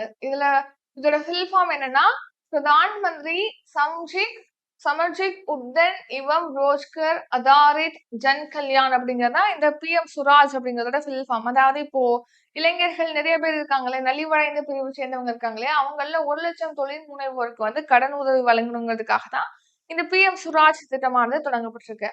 அடுத்து பாருங்க, பிரதான் மந்திரி கரீப் கல்யாண் அன்ன யோஜனா. இது எப்ப ஸ்டார்ட் பண்ணாங்கன்னா 2020ஆம் ஆண்டு ஸ்டார்ட் பண்ணிருப்பாங்க. கரீப் கல்யாண் அன்ன யோஜனா அப்படிங்கிறது. இந்த திட்டத்தின் கீழ் பாத்தீங்கன்னா இலவசமாக ரேஷன் கடைகள்ல உணவு தானியங்களானது வழங்கப்படுது. கரோனா டைம்ல பாத்தீங்கன்னா இந்த ஸ்கீமை வந்து இன்ட்ரடியூஸ் பண்ணிருப்பாங்க சென்ட்ரல் கவர்மெண்ட். ஸோ நெக்ஸ்ட் பாருங்க, நமஸ்தே ஸ்கீம். நமஸ்தே அப்படிங்கறத ஃபில் ஃபார்ம் என்ன அப்படின்னா, national action for mechanised sanitation ecosystem அப்படிங்கிறது தான் நமஸ்தே அப்படிங்கறத ஃபில் ஃபார்ம். அதாவது இப்போ நம்ம வந்து நமஸ்தேன்னு அப்படித்தானே கையை வச்சு சொல்லுவோம். இப்போ எப்படின்னா, இப்போ தூய்மை பணியாளர்கள் இருக்காங்க இல்லையா? அவங்களுக்காக தான் இந்த ஸ்கீம். தூய்மை பணியாளர்களை பார்த்தாலே பார்த்தீங்கன்னா, நிறைய பேர் வந்து ஒதுங்கி போயிருவோம். அவங்கள்ட்ட பக்கத்துல அருகில போய் அவ்வளோ பேசுறதுல ஒரு அவங்க மேல ஒரு எப்படி சொல்றது? அவங்கள ஒரு அருவருப்பாவே பார்க்கிறது. அவங்க கூட ரொம்ப க்ளோஸா பேசுறது இல்ல. ஏன்னா, அவங்க வந்து தூய்மை பணியாளர்கள் இந்த குப்பைகள ரிமூவ் பண்றது, கழிவுகள ரிமூவ் பண்றது, சாக்கடைகள்ல உள்ள கழிவுகள நீக்குறது, இந்த மாதிரியான பணிகள்ல அவங்க ஈடுபடுறாங்க. அதனால அவங்களோட அதிகமான மக்கள் வந்து அவங்களோட கண்ணியத்தோட அவங்கள நடத்துறது கிடையாது. ஸோ, அப்ப அவங்களுக்கு கண்ணியத்தோட அவங்களுக்கு வாழ்க்கைய வந்து வழங்கணும். டிக்னிட்டியோட அவங்க வாழணும் அப்படிங்கிறதுக்காக தான் நமஸ்தே ஸ்கீம் முக்கியமா ஸ்டார்ட் பண்ணியிருக்காங்க. இந்த திட்டத்தின் கீழ் பார்த்தீங்கன்னா, இப்போ தூய்மை பணியாளர்கள் இருக்காங்க அப்படின்னா, அவங்களுக்கு ப்ராப்பரா அந்த கிளவுஸ் குடுக்கறது, உபகரணங்கள அவங்களுக்கு வழங்கணும்னு சொல்லியிருக்காங்க. ஸோ, அவங்களுக்கு ப்ராப்பரா கிளவுஸு, மாஸ்க்கு அவங்க தூய்மை பணிய செய்வதற்கான எக்யூப்மெண்ட் அவங்களுக்கு வழங்கணும் அப்படின்னு சொல்லிட்டு திட்டமிட்டிருக்காங்க. இப்போ சாக்கடைகள நீக்குறாங்க அப்படின்னா, அத இயந்திரங்கள் மூலமாக நீக்கணும். ஸோ அவங்க மனிதர்கள உள்ளக்க இறக்கி வந்து நம்ம அதாவது வெளியேற்றக்கூடாத கழிவுகள, இயந்திரங்கள வச்சு அதன் மூலமாக தூய்மை பணியாளர்கள வந்து வேலை பண்ணணும் அப்படிங்கிறதுக்காக தான் இந்த ஸ்கீம். ஸோ ஒரு கண்ணியமான வாழ்க்கைய உறுதிப்படுத்தணும் தூய்மை பணியாளர்கள்ட்ட அப்படிங்கிறதுக்காக தான் நமஸ்தே ஸ்கீம் அப்படிங்கிறது சமூக நீதி மற்றும் அதிகாரமளித்தல் அமைச்சகத்தினால செயல்படுத்தப்படுது. ஸோ சமூக நீதி மற்றும் அதிகாரமளித்தல் அமைச்சகம் மற்றும் வீட்டு வசதி மற்றும் நகர்ப்புற விவகார அமைச்சகம். இது 2 அமைச்சகமும் சேர்ந்து தான் நமஸ்தே ஸ்கீம வந்து செயல்படுத்துறாங்க. எதுக்காகன்னா, தூய்மை பணியாளர்கள்ட்ட பாதுகாப்பு, பணியின் போது பாதுகாப்பு, இன்னொன்னு கண்ணியமாக அவங்க வாழணுங்கிறதுக்காக இந்த ஸ்கீம். நெக்ஸ்ட் விரைவு சிறப்பு நீதிமன்றங்கள் திட்டம். ஸோ அதாவது ஸ்பெஷல் கோர்ட் ஸ்கீம். இந்த ஸ்கீம் எதுக்காக அப்படின்னு கேட்டீங்கன்னா, இப்போ இந்த பாலியல் ரீதியிலான வழக்குகள் இப்போ ஒரு வழக்குனாலே பாத்தீங்கன்னா அது ஃபினிஷ் ஆகணும்னா அது ரொம்ப வருஷம் ஆகும். 1 வருஷம், 2 வருஷம், 3 வருஷம் அந்த மாதிரி ஆகும். இந்த ஸ்கீம் எதுக்காகனா விரைவாக முடிக்கணும். அதான் விரைவு சிறப்பு நீதிமன்றங்கள். சிறப்பு நீதிமன்றங்கள்ல ஒரு சிறப்பான கேஸ மட்டும் தான் அவங்க எடுத்துக்குவாங்க. எந்த மாதிரியான கேஸ் அப்படின்னா, பாலியல் ரீதியிலான பெண்கள் பாதிக்கப்பட்டிருப்பாங்களே, அந்த பாலியல் தொடர்பான வழக்குகள், அதுலயும் முக்கியமா போக்சோ சட்டத்தின் கீழ் பதிவாகக்கூடிய வழக்குகளை விசாரிக்கிறதுக்காக தான் விரைவு சிறப்பு நீதிமன்றங்கள் அப்படிங்கறத அமைச்சிருக்காங்க. போக்சோ சட்டம் அப்படிங்கிறது 2012ஆம் ஆண்டு இயற்றப்பட்டது. ஸோ 18 வயதுக்குட்பட்ட குழந்தைகள் வந்து பாலியல் ரீதியில பாதிக்கப்படுறாங்க, பாலியல் வன்முறைக்கு உள்ளாக்கப்படுறாங்க அப்படின்னா, அது தொடர்பான வழக்குகள விசாரிக்கிறதுக்காக தான் இந்த போக்சோ சட்டம் அப்படிங்கிறது கடுமையான தண்டனைகளை அவங்களுக்கு வழங்கணுங்கிறதுக்காக போக்சோ சட்டம் 2012ல இயற்றியிருப்பாங்க. சோ பாலியல் ரீதியிலான வழக்குகள் மற்றும் இந்த போக்சோ சட்டத்தின் கீழ் பதிவாகக்கூடிய வழக்குகளை விரைவாக விசாரித்து தீர்ப்புகளை வழங்கணும், தண்டனைகளை வழங்கணுங்கிறதுக்காக தான் இந்த விரைவு சிறப்பு நீதிமன்றங்கள் திட்டம் 2019ஆம் ஆண்டு அக்டோபர் மாதம் தொடங்கியிருப்பாங்க. ஒவ்வொரு நீதிமன்றமும் இப்போ ஒரு விரைவு சிறப்பு நீதிமன்றம் இருக்கு அப்படின்னா, அந்த ஒவ்வொரு நீதிமன்றத்திலுமே ஒரு நீதித்துறை அதிகாரி 7 பணியாளர்கள் வந்து இருப்பாங்க. இது விரைவு சிறப்பு நீதிமன்றங்கள் திட்டமானது 2026ஆம் ஆண்டு வரைக்கும் எக்ஸ்டெண்ட் பண்ணிருக்காங்க. எந்த அமைச்சகத்தினால இந்த ஸ்கீம் செயல்படுத்தப்படுதுன்னா, சட்டம் மற்றும் நீதி அமைச்சகத்தின் கீழ் அமைச்சகம் தான் செயல்படுத்துது. அதுல எந்த துறைனா நீதித்துறை சார்பில் இந்த ஸ்கீம் ஆனது செயல்படுத்தப்படுது. சோ 2018ல குற்றவியல் திருத்த சட்டமானது அறிமுகப்படுத்தப்பட்டது. சோ அந்த சட்டத்தின் மூலமாக தான் இந்த விரைவு சிறப்பு நீதிமன்றங்கள் திட்டமானது கொண்டு வரப்பட்டது. சோ என்னது இது பாலியல் ரீதியிலான வழக்குகளை வந்து விசாரிப்பாங்க. அதுலயும் முக்கியமா போக்சோ சட்டத்தின் கீழ் பதிவாகக்கூடிய வழக்குகளையும் இந்த திட்டத்தின் கீழ் விசாரிக்கப்படுகிறது. போன வருஷம் ஜூன் 30ஆம் தேதி நிலவரப்படி நம்ம நாட்டுல பாத்தீங்கன்னா 30 மாநிலங்கள் மற்றும் யூனியன் பிரதேசங்கள்ல 409 போக்சோ நீதிமன்றங்கள் உட்பட மொத்தமா எத்தனை விரைவு சிறப்பு நீதிமன்றங்கள் இருக்கு? 752. மொத்தமா 752 விரைவு சிறப்பு நீதிமன்றங்கள். இதுல போக்சோ வழக்கின் கீழ், போக்சோ சட்டத்தின் கீழ் பதிவாகக்கூடிய வழக்குகளை எத்தனை நீதிமன்றங்கள் விசாரிக்குதுன்னா 409 நீதிமன்றங்கள். நெக்ஸ்ட் ஜன்தன் திட்டம். இதுக்கு முன்னாடி பழங்குடியினருக்கான ஜன்மன் ஸ்கீம் பார்த்திருப்போம். பிவிடிஜி குரூப்ஸ்க்கான ஸ்கீம். இப்போ நம்ம பார்க்கிறது ஜன்தன். இது என்னன்னா வங்கி கணக்கு. அனைவருக்கும் ஒரு வங்கி கணக்கு இருக்கணும் அப்படிங்கிறதுக்காக தான் ஜன்தன் ஸ்கீம் வந்து லான்ச் பண்ணிருக்காங்க. இந்த ஸ்கீம் பாத்தீங்கன்னா 2014ஆம் ஆண்டு ஆகஸ்ட் மாதம் 28ஆம் தேதி தொடங்கப்பட்டிருக்கு.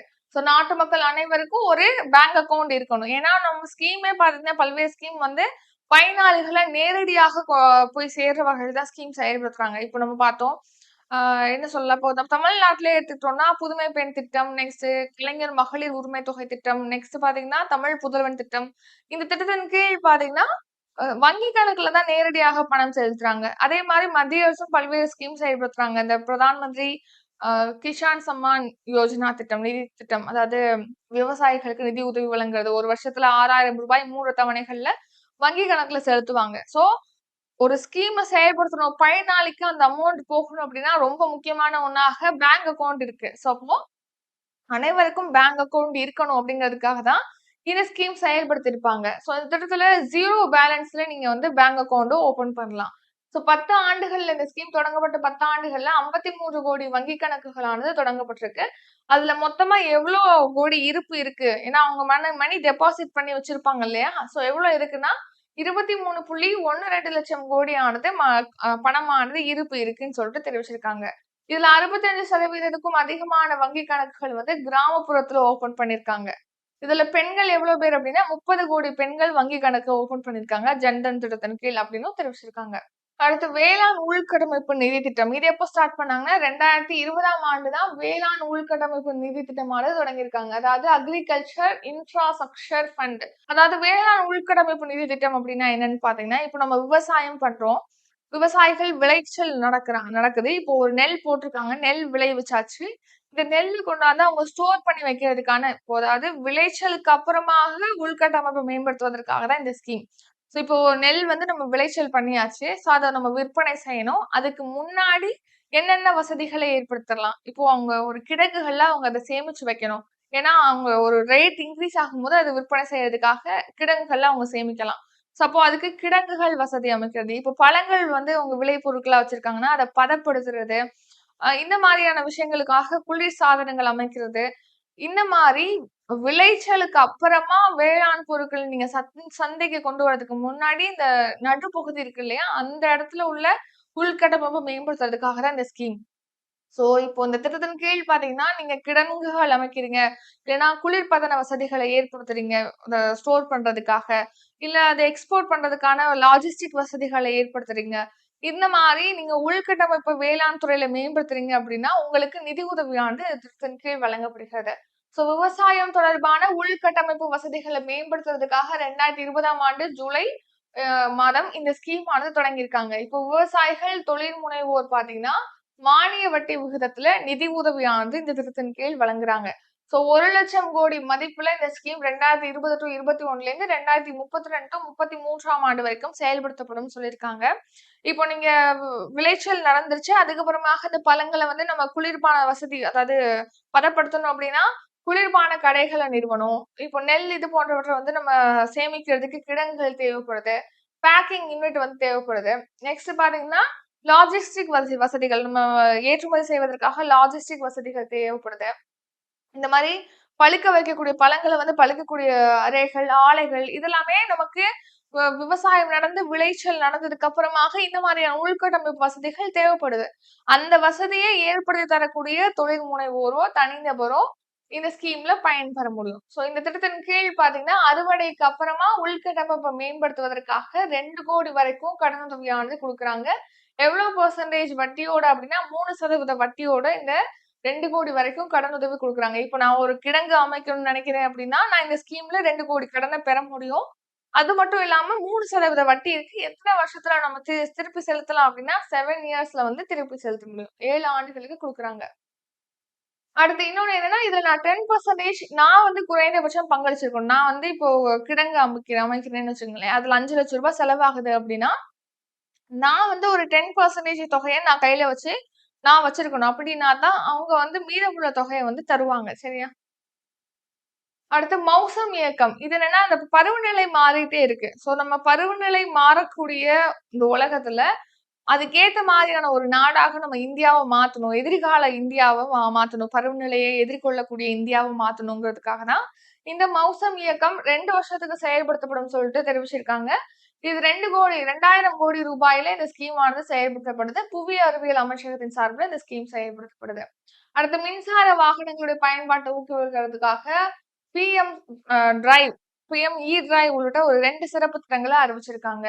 அடுத்து மின்சார பேருந்துகள் வாங்குறதுக்கு ஒப்புதல் அளிச்சிருக்காங்க. 2029ஆம் ஆண்டு வரைக்கும் இது செயல்படுத்தப்படும் அப்படின்னு தெரிவிச்சிருக்காங்க. அவ்வளவுதான். இது லாஸ்ட் ஸ்கீம். சூரிய வீடு இலவச மின்சார திட்டம். அதாவது பிரதான் மந்திரி சூர்யா கர் முஃப்த் பிஜ்லி யோஜனா. இந்த ஸ்கீம் எப்போ ஸ்டார்ட் பண்ணாங்க அப்படின்னு கேட்டீங்கன்னா 2024ஆம் ஆண்டு பிப்ரவரி 13. சோ போன வருஷம் பிப்ரவரி 13ல தான் இந்த ஸ்கீம் வந்து லான்ச் பண்ணிருக்காங்க. எதுக்காக இந்த ஸ்கீம் அப்படின்னு கேட்டீங்கன்னா, இப்போ நம்ம 1 கோடி வீடுகளுடைய மேற்கூரைகள்ல சோலார் பேனல்ஸ பொருத்தி மின்சாரம் பெறணும் அப்படிங்கிறதுக்காக தான் இந்த ஸ்கீம். ஸோ அந்த மாரி நம்மளுடைய வீடுகளுடைய மேற்கூரைகள்ல சோலார் பேனல் அமைக்கிறோம் அப்படின்னா, நமக்கு 300 யூனிட் வரைக்கும் இலவசமாக மின்சாரத்த மத்திய அரசு வழங்கும்னு சொல்லி தெரிவிச்சிருக்காங்க. நீங்க இந்த உற்பத்தி செய்றீங்கல்ல சோலார் பேனல்ஸ் அமைச்சு, அதுல உங்களுடைய உபயோகம் போக மிஞ்சது இல்லையா மின்சாரம், அத வந்து விற்பனை செய்தும் நம்ம லாபம் பெற முடியும். இதனால நம்ம மாதத்துக்கு பார்த்தீங்கன்னா, ஒரு 18,000 வரைக்கும் சேமிக்க முடியும் அப்படின்னு சொல்லி தெரிவிச்சிருக்காங்க. 15,000லேருந்து 18,000 வரைக்கும் ஒரு குடும்பம் சேமிக்க முடியும். இந்த ஸ்கீமோட நோக்கம் என்ன? சூரிய வீடு இலவச மின்சாரத்தினுடைய நோக்கம் என்ன அப்படின்னா, 40,000 மெகாவாட் மின்சாரத்த உற்பத்தி செய்யறதுக்கு திட்டமிட்டிருக்காங்க. ஸோ 75,000 கோடி முதலீட்டுல 40,000 மெகாவாட் மின்சாரத்த உற்பத்தி செய்வதற்காக இந்த ஸ்கீம் தொடங்கியிருக்காங்க. இப்ப நம்மளுடைய வீட்டு மேற்கூரைகள்ல 1 கிலோவாட் சூரிய மின் தகடு அமைக்கிறோம். சோலார் பேனல் அமைக்கிறோம் அப்படின்னா, அதுக்கு பார்த்தீங்கன்னா ரூ. 30,000 மானியமானது மத்திய அரசு குடுக்குறாங்க. இதுவே 2 கிலோவாட் சோலார் பேனல் அமைக்கிறோம் அப்படின்னா, ரூ. 60,000 மானியம் குடுக்குறாங்க. 3 கிலோவாட் மற்றும் அதிகமான அளவுக்கு சோலார் பேனல்ஸ் அமைக்கிறோம் அப்படின்னா, ரூ. 78,000 வரைக்கும் நமக்கு வந்து மானியமானது மத்திய அரசினால வழங்கப்படுகிறது. சோ சூரிய வீட்டு மாடிகள்ல சோலார் பேனல்ஸ் பொருத்துவதற்காக தான் இந்த ஸ்கீம். அவ்வளவுதான். இதோட வந்து சூரிய வீடு இலவச மின்சார திட்டம் வந்து முடியுது.